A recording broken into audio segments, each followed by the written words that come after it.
Salut à toutes et à tous, c'est Lucas. J'espère que vous allez bien. On se retrouve pour une nouvelle vidéo débriefing de ce Grand Prix d'Autriche où Ferrari réalise le 4e podium de sa saison 2025 grâce à Charles Leclerc qui termine à la 3e place. Excellent résultat aussi de Lewis Hamilton qui termine à la 4e place. De manière générale, Ferrari réalise plutôt un bon week-end avec beaucoup de points pour l'équipe et récupère donc la 2e place au championnat des constructeurs face à une McLaren qui est tout simplement intouchable pour le moment. On va voir que Ferrari a quand même apporté des nouvelles pièces sur cette voiture, des pièces qui ont quand même donné un effet positif sur le comportement de la SF25, mais le chemin est encore extrêmement long pour rattraper McLaren. Alors dans cette vidéo, on va parler des nouvelles pièces sur la SF25, on va essayer d'analyser ça. Ensuite, on analysera le travail qui a été réalisé durant les essais libres, on parlera des qualifications et enfin, on abordera le Grand Prix d'Autriche. Alors, on commence avec l'analyse des nouvelles pièces sur la SF25 en Autriche. Donc, les nouveautés majeures se trouvent sous le plancher et ne sont donc pas visibles de l'extérieur. Cela dit, on a quand même plusieurs petites évolutions visibles qui ont également été apportées. Donc à l'avant, on a quand même des légères modifications dans la zone des cloisons, donc notamment à l'entrée des canaux Venturi. Donc c'est une zone qui est très sensible dans cet ensemble aérodynamique où un élément vertical présente désormais un profil un peu plus arrondi. Le déflecteur du flux positionné sur la rampe du fond plat évolue lui aussi, alors qu'il avait été adopté en une forme un peu en marche lors du Grand Prix de Bahreïn, il prend maintenant une forme un peu plus ondulée avec unique flap s'étendant depuis le bord de la partie latérale jusqu'au sommet du plancher. Les générateurs de vortex, aussi situés à l'entrée du plancher, restent bien évidemment inchangés. Ils permettent de canaliser l'air dans cette zone et donc de générer aussi un certain niveau de charge aérodynamique dès les premières sections du fond plat, parce que l'un des objectifs de ce nouveau plancher, bien évidemment, d'augmenter la charge aérodynamique sur la voiture. Alors bien qu'il soit toujours au nombre de 3, Ferrari a modifié l'environnement immédiat. Donc le bord autour de ces éléments est désormais plus haut, plus linéaire et s'étend sur une plus grande longueur avant de redescendre et de rejoindre le marciapiede, comme on dit en italien, donc le step latéral du plancher. Donc cette légère évolution améliore la capacité d'extraction de l'air sous le plancher et renforce le flux grâce aux 3 appendices présents. Donc on note aussi quand même une petite modification au niveau du point d'attache situé avant cette zone. Le bord du plancher reste inchangé avec la lame introduite lors du package à Bahreïn, le trou situé donc avant la roue arrière ainsi que les différents supports métalliques qui ne changent ni de position ni de forme. En revanche, on a quand même eu d'autres modifications qui apparaissent à l'arrière de la SF25.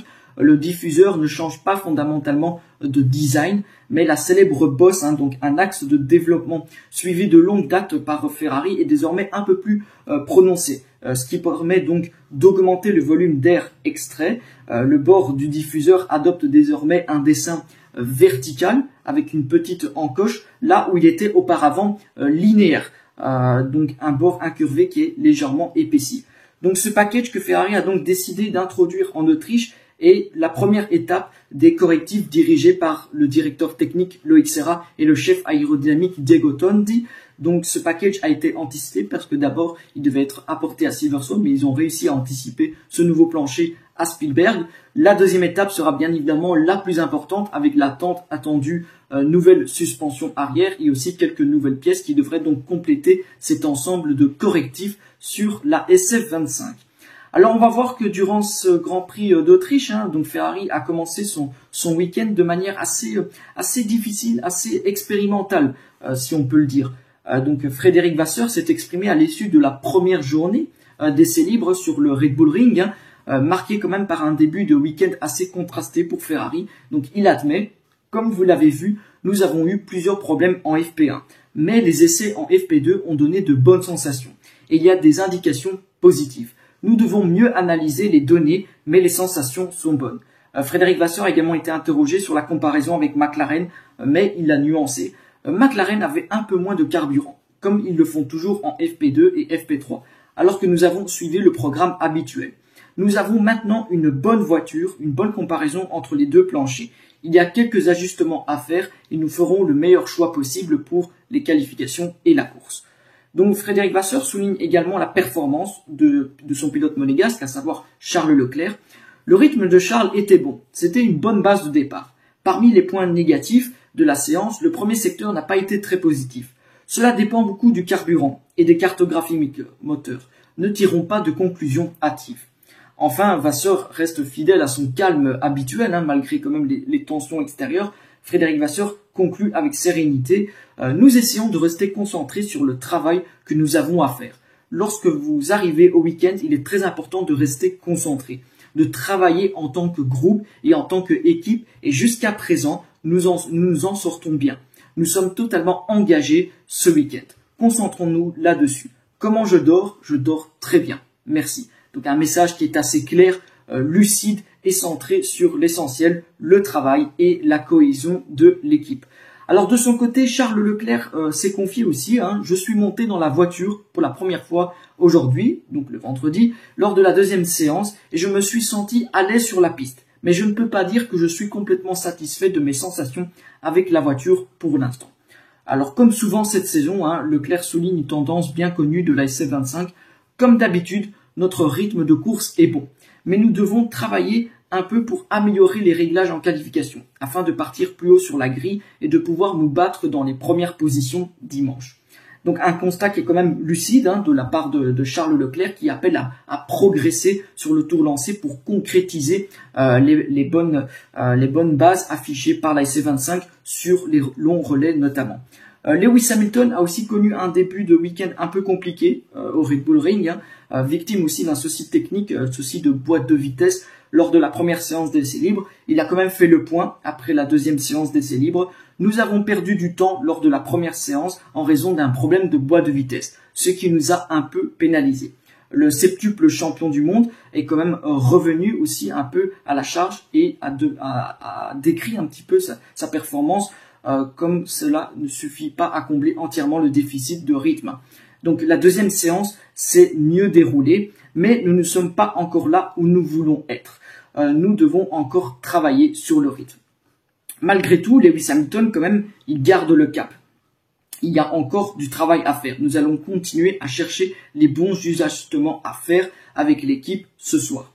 Donc un vendredi quand même imparfait, mais encore du temps quand même pour réagir avant les qualifications et le Grand Prix. Et on va voir quand même que Ferrari va montrer un autre visage en qualification. Alors les données le vendredi ont quand même montré que le déficit que Leclerc et Hamilton accumulent par rapport à McLaren, c'est en raison quand même d'une cartographie qui était un peu plus conservatrice et d'une plus grande quantité de carburant. C'est reporté en fait au samedi sous la forme de la difficulté habituelle à exploiter la performance offerte aussi par les pneus neufs dans les derniers tours de la Q3. En fait, dans un monde idéal, ces dixièmes permettraient en fait à Ferrari d'être presque aussi compétitive le samedi que Mercedes et McLaren, mais résoudre ce problème n'est pas une mince affaire. Néanmoins, on s'attend quand même à une augmentation des performances sur le tour lancé et on va voir que cela va se confirmer le samedi, fortement aussi influencé par une grosse perte dans le virage 4 en essai libre, mais sans erreur de pilotage évidente de la part de Leclerc. Les différences aussi de réglage sont entrées en compte entre les deux Ferrari au niveau de l'aileron arrière qui ont quand même été constatées. Par exemple, Charles Leclerc, le vendredi, il a opté pour un aileron plus en V, moins chargé et plus adapté à un circuit où la traînée joue justement un rôle crucial en qualification et en course. Tandis que Lewis Hamilton, lui, était parti dans une direction avec un aileron qui a été vu à Barcelone, probablement aussi pour gagner en confiance en termes de pilotage. Le résultat, il est assez clair et confirme donc une certaine instabilité de l'anglais dans les virages à haute vitesse où il ne gagne quasiment rien malgré un delta quand même de charge contre une perte de 2 dixièmes dans les lignes droites équivalentes donc à 2-3 km/h avec le DRS ouvert et un peu plus avec l'aileron fermé, ce qui sera donc crucial en course. L'augmentation de l'adhérence de l'asphalte en FP3 par exemple sera l'occasion pour Hamilton de rattraper son coéquipier. Alors du côté de Maranello, on reste quand même prudent sur les mises à jour. Il faut quand même beaucoup plus de données pour confirmer les progrès, principalement dictés aussi par le degré d'usure de la planche qu'il faudra aussi gérer pendant la course par rapport aux courses passées où quand même le lift and coast a coûté 2 dixièmes sur 300 km lors du Grand Prix de Barcelone par exemple. Donc l'augmentation de la charge avec une garde au sol moins agressive que celle étudiée permet donc d'élargir la fenêtre d'exploitation de la voiture pour Ferrari, donc de limiter aussi les pertes causées par la gestion de la course. Alors on va arriver également en qualification et là on va voir que quand même Ferrari va montrer des signaux assez importants et des signaux quand même assez positifs avec ces mises à jour. Frédéric Vasseur a quand même salué la prestation solide de la Scuderia le samedi au Red Bull Ring, tant sur le fond que sur la forme, parce que Ferrari signe quand même une deuxième place avec Charles Leclerc et une quatrième place avec Lewis Hamilton. Donc c'était une bonne journée qui a commencé avec un bon rythme en FP3 et s'est poursuivi avec une bonne séance. Donc le patron de Ferrari insiste sur le rôle crucial de la gestion des pneus et de la stratégie au fil de la séance. Les mises à jour ont porté leurs fruits aujourd'hui, mais c'est l'exécution qui a fait la différence. Nous avons réussi à arriver avec 2 nouveaux trains de pneus tendres en Q3 parce qu'à partir de la Q1, le rythme a été très bon. Donc au lieu de nous retrouver à la poursuite comme toujours et de devoir monter de nouveaux trains de pneus, nous avons été en mesure de mieux gérer l'ensemble de la séance. Donc résultat, on a quand même eu une Ferrari intercalée entre les deux McLaren, un placement quand même prometteur selon Vasseur. Séparer les deux McLaren n'est pas si mal. Demain en course, nous ne devons pas avoir trop peur de la dégradation car sur ce circuit, vous pouvez dépasser. Nous devons rester dans le train du DRS car ici le DRS est très puissant et il fait la différence. De son côté, Charles Leclerc s'est quand même montré aussi réaliste, mais encouragé quand même pour avoir signé cette deuxième place sur la grille à quelques dixièmes d'un Lando Norris qui était tout simplement inatteignable et en grande forme. Lando a fait un super travail, il y a un peu de lui dans ce tour. Mais je pense que l'écart entre les deux voitures en ce moment est de 3 dixièmes et demi, 4 dixièmes.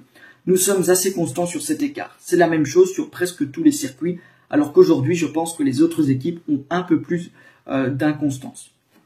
Leclerc a quand même salué le travail effectué par Ferrari pour revenir aux avant-postes aussi. Nous avons fait du bon travail en tant qu'équipe. Nous avons beaucoup travaillé sur la voiture et je suis content du travail que nous avons fait. De plus, nous savons que la voiture du dimanche est généralement meilleure que celle du samedi. Donc quand même, le nouveau plancher monté sur ce week-end semble avoir donné satisfaction.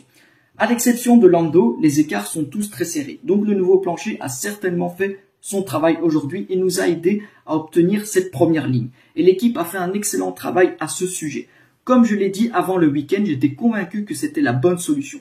Mais il y a toujours un point d'interrogation jusqu'à ce que nous mettions la voiture sur la piste. Tout s'est bien passé, donc je suis content. Leclerc reste quand même prudent pour le Grand Prix et il a raison d'ailleurs d'être prudent parce qu'on va le voir que la course sera un peu plus compliquée, mais il croit en ses chances. Il reste encore beaucoup de chemin à parcourir, nous devons garder la tête baissée et continuer à travailler parce que l'écart est toujours là. La course, j'y crois, mais l'écart est important. Notre voiture est plus forte en course, nous sommes là, nous devons les mettre sous pression et les pousser à commettre des erreurs. Du côté de Lewis Hamilton, il y a également eu une excellente nouvelle parce qu'il s'est montré aussi encouragé non seulement par la performance au Red Bull Ring, mais aussi par sa position sur la grille parce que Lewis Hamilton était directement en deuxième ligne. J'ai nettement progressé par rapport à hier. Je suis très satisfait de la direction que nous avons prise. Je pense que je me rapproche de plus en plus en termes de performance de Charles, qui est vraiment habitué à la voiture et n'en change pratiquement jamais. Je pense que c'est vraiment positif. Donc malgré une petite erreur en Q3, eh bien Lewis Hamilton garde quand même le sourire. Je pense que j'ai aussi laissé un peu de temps autour derrière moi. J'ai dépassé le cap dans le virage 6, sinon j'aurais pu prendre la deuxième place. Cependant, je n'ai aucun regret. La vitesse de la McLaren est incroyable. Elle va presque 10 km/h plus vite entre le virage 6 et le virage 7, ce que nous ne pouvons absolument pas faire. Je suis reconnaissant d'être en deuxième ligne et nous sommes généralement meilleurs en course que le samedi. Pour demain, je ne veux pas parler de podium, je veux juste me concentrer sur l'action.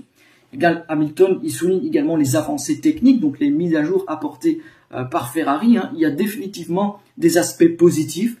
C'est le meilleur samedi de la saison sur le plan opérationnel. Alors voyons à quel point nous serons compétitifs en course avec ce nouveau plancher pour lequel je dois remercier tout le monde à Maranello. C'est ce que je voulais depuis longtemps et cela nous a certainement aidés. Donc conscient quand même que la route reste encore longue, le septuple champion du monde reste quand même mobilisé et fait esprit de groupe.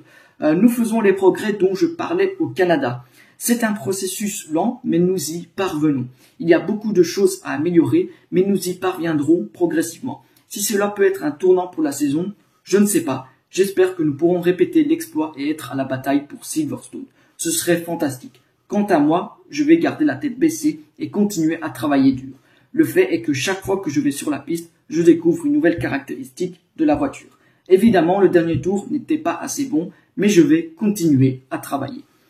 Quand même, l'écart que Lando Norris a laissé à Charles Leclerc et à tous les autres finalement, il est énorme. Ça, il n'y a aucun doute. Mais il ne doit pas quand même induire en erreur quant à la valeur absolue de la SF25 ce week-end. La Ferrari s'est beaucoup améliorée, ça c'est sûr. Nous avons également vu par exemple un Hamilton décidément plus à l'aise dans la voiture.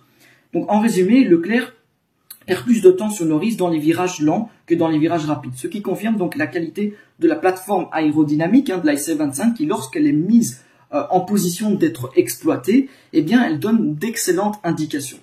La comparaison par exemple directe entre Hamilton et Leclerc fait ressortir quand même quelques aspects assez intéressants.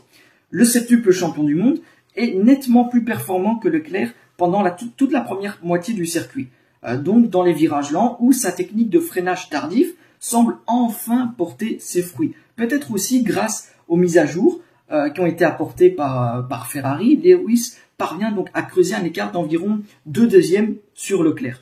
Mais il subit ensuite un gros claquage au virage 6 qui le met un peu sur la défensive pour la deuxième moitié du tour, où toutes ces difficultés à gérer la voiture dans les virages rapides refait un petit peu surface, ce manque un petit peu de confiance par rapport à Charles Leclerc qui lui est plus à l'aise dans ce genre de virage. C'est d'ailleurs dans la seconde moitié du circuit que Hamilton perd tout l'avantage qu'il avait accumulé sur Leclerc et même un peu plus pour finalement terminer 4e.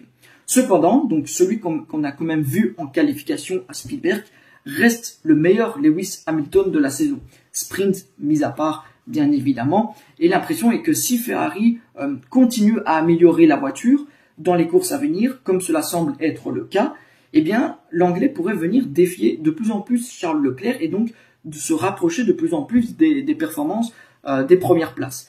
Donc c'est quelque chose de positif quand même du côté de la confiance de Lewis Hamilton, mais de manière générale de ces progrès techniques qui ont été réalisés sur la SF25. Alors la course de manière générale, elle se résume bien évidemment encore une fois à ce fameux lift and coast qu'on revoit sur la Ferrari. Alors Jérôme D'Ambrosio a essayé d'expliquer un petit peu pourquoi ce lift and coast survient. C'est un problème qui est lié au frein, un problème qui est donc encore une fois spécifique à la piste. Moi j'espère que Ferrari va absolument résoudre ce problème parce que bien évidemment ça empêche les pilotes de pouvoir attaquer à 100% au sein de la voiture et de voir finalement à quel point cette voiture a du potentiel lorsqu'elle est poussée à 100%. Donc c'est un petit peu frustrant de ce côté-là. Et bien évidemment l'écart face à McLaren il reste important, jusqu'à 17-18 secondes de retard sur McLaren à l'arrivée. Bien évidemment, le podium reste positif pour Ferrari. Ferrari ne pouvait pas faire grand-chose. Ce qui est positif, c'est qu'ils ont quand même réussi à maximiser le résultat. Une 3e place et une 4e place. Beaucoup de points pour le championnat constructeur. Ferrari reprend la 2e place au championnat des constructeurs. Je dirais que l'écart avec McLaren reste cet écart de 3-4 dixièmes comme Charles Leclerc l'a souligné en conférence de presse après les qualifications. Donc bien évidemment un premier pas a été fait dans la bonne direction. Maintenant Ferrari doit absolument apporter cette suspension arrière pour essayer de débloquer pourquoi pas 1 dixième et demi, 2 dixièmes et pourquoi pas se rapprocher de McLaren, voilà, pour les mettre un peu plus sur pression et pour enfin jouer la victoire. Donc de manière générale je dirais que Ferrari a quand même fait un bon week-end en Autriche, un week-end quand même solide. Pour la première fois, quand même, Ferrari était la 2e force, mais de manière quand même assez significative, parce que l'écart entre Ferrari et Red Bull et Mercedes en course était quand même abyssal. Donc Ferrari a quand même montré de belles choses, mais l'écart avec McLaren reste aussi assez important. Et donc là, il va falloir travailler, il va falloir apporter maintenant ces nouvelles pièces qui sont donc attendues pour la période entre Silverstone et Spa. C'est encore à décider. Point positif aussi, j'ai bien aimé l'intervention de Jérôme D'Ambrosio devant les caméras, où je vous retransmettrai toutes les déclarations sur Twitter, où on sent quand même un D'Ambrosio qui est très très correct, très précis. Il parle surtout italien, donc ça fait plaisir de voir un nouveau visage qui s'exprime de manière assez précise et technique sur les problèmes de lift and coast, par exemple sur la Ferrari, où il a été tout à fait honnête, mais aussi sur le programme des mises à jour, parce que oui, il a confirmé qu'on a quand même des nouvelles pièces qui vont arriver du côté de Ferrari. Donc voilà, 4e podium de la saison pour Ferrari. Ferrari qui signe quand même un résultat assez solide, un tir groupé parce que Lewis Hamilton prend de plus en plus de confiance au sein de la voiture, donc ça fait plaisir, des premières pièces qui fonctionnent sur la voiture, mais il y a encore beaucoup de travail. Voilà, comme d'habitude, n'hésitez pas à me partager vos impressions dans les commentaires, à liker et partager la vidéo, et surtout à vous abonner et activer la cloche. Moi, je vous retrouve très vite pour une prochaine vidéo, sûrement la semaine prochaine, car ce sera le Grand Prix de Silverstone. Et jusque-là, donc, portez-vous bien et sempre Forza Ferrari.